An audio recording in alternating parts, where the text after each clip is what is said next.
हैं वो बुंदेलखंड के बाबा हैं धीरेन्द्र शास्त्री बागेश्वर महाराज, बड़े चर्चित हैं। हिंदू राष्ट्र का मुद्दा लेके पूरे देश में घूम रहे, बिहार में भी हिंदू राष्ट्र की बात की उन्होंने। देखिए, मैं बता दूं आपको, आप लोग थोड़ा कंफ्यूजन में है।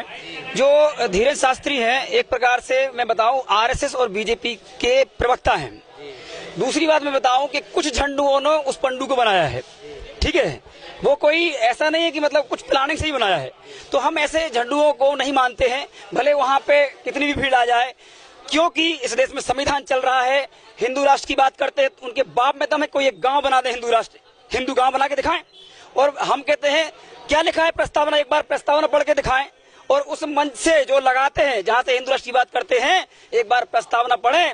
हम भारत के लोग, भारत में संपूर्ण प्रभुत्व संपन्न समाजवादी लोकतांत्रिक गणराज्य बनाने के लिए उसमें समस्त जो राजनीतिक है, सामाजिक है, विचार अभिव्यक्ति, सारे जो उसमें पॉइंट दिए हैं, एक बार वो पढ़ ले, क्योंकि उनके बाप ने भी नहीं पढ़े होंगे, इसलिए अनाप शनाप यहाँ वहां जाके बोलते रहते हैं।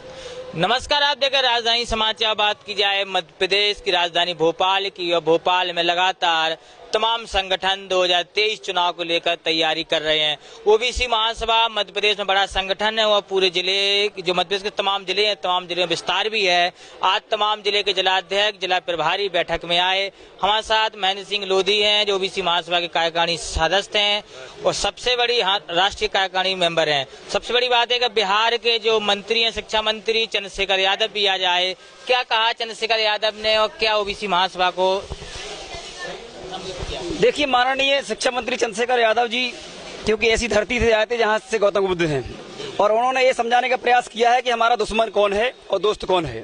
तो उन्होंने सारे जो इनके गीता पुराण और सारी जो मनुस्मृति सब कुछ था, उनमें से सारी तथ्य निकाल के ये सिद्ध करके बताया है कि हम इस देश के मालिक हैं, और वो जो मनुवादी हैं वो इस देश के नहीं हैं, वो हमारे ऊपर आधिपत्य बनाए हुए हैं, इसलिए हमें उनसे लड़ना है, ये उन्होंने कहा है।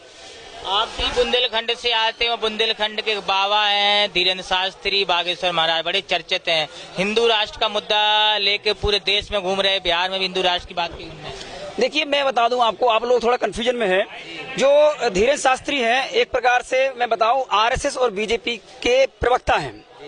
दूसरी बात मैं बताऊं कि कुछ झंडुओं ने उस पंडू को बनाया है, ठीक है। वो कोई ऐसा नहीं है कि मतलब कुछ प्लानिंग से ही बनाया है। तो हम ऐसे झंडुओं को नहीं मानते हैं, भले वहां पे कितनी भी भीड़ आ जाए, क्योंकि इस देश में संविधान चल रहा है। हिंदू राष्ट्र की बात करते हैं, उनके बाप में दम है, कोई एक गांव बना दे हिंदू राष्ट्र, हिंदू गांव बना के दिखाएं। और हम कहते हैं क्या लिखा है प्रस्तावना, एक बार प्रस्तावना पढ़ के दिखाएं। और उस मंच से जो लगाते हैं, जहां से हिंदू राष्ट्र की बात करते हैं, एक बार प्रस्तावना पढ़ें। हम भारत के लोग, भारत में संपूर्ण प्रभुत्व संपन्न समाजवादी लोकतांत्रिक गणराज्य बनाने के लिए उसमें समस्त जो राजनीतिक है, सामाजिक है, विचार अभिव्यक्ति, सारे जो उसमें पॉइंट दिए हैं, एक बार वो पढ़ ले, क्योंकि उनके बाप ने भी नहीं पढ़े होंगे, इसलिए अनाप शनाप यहाँ वहां जाके बोलते रहते हैं। फिर भी हर जगह जाके वो यही दावा करते हैं कि हिंदू राष्ट्र बनाकर छोड़ेंगे हम देश को। अरे तो पहले खुद तो हिंदू राष्ट्र बन जाएं, उनके बारे में आपको जानकारी होगी कि वो कहते हैं कि हमारी बहन और पता नहीं क्या क्या उन्होंने आप ही लोगों ने बताया है।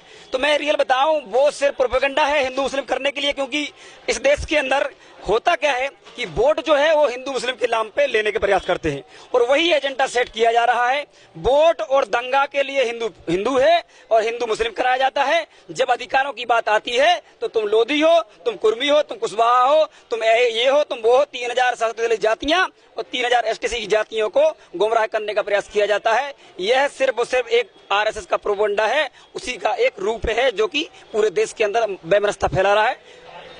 नगर परिषद के चुनाव और जिला पंचायत चुनाव में ओबीसी आरक्षण का बड़ा मुद्दा गूंजा था। 2023 विधानसभा चुनाव में क्या मध्य प्रदेश में ओबीसी आरक्षण का मुद्दा फिर से गूंजेगा क्या? देखिए, 2023 नहीं, 2024 जब तक कि हमारा मुद्दा सॉल्व नहीं हो जाता, ठीक है। हम सिर्फ जनगणना की बात कर रहे हैं, उसमें ब्राह्मण बनिया की भी कराओ।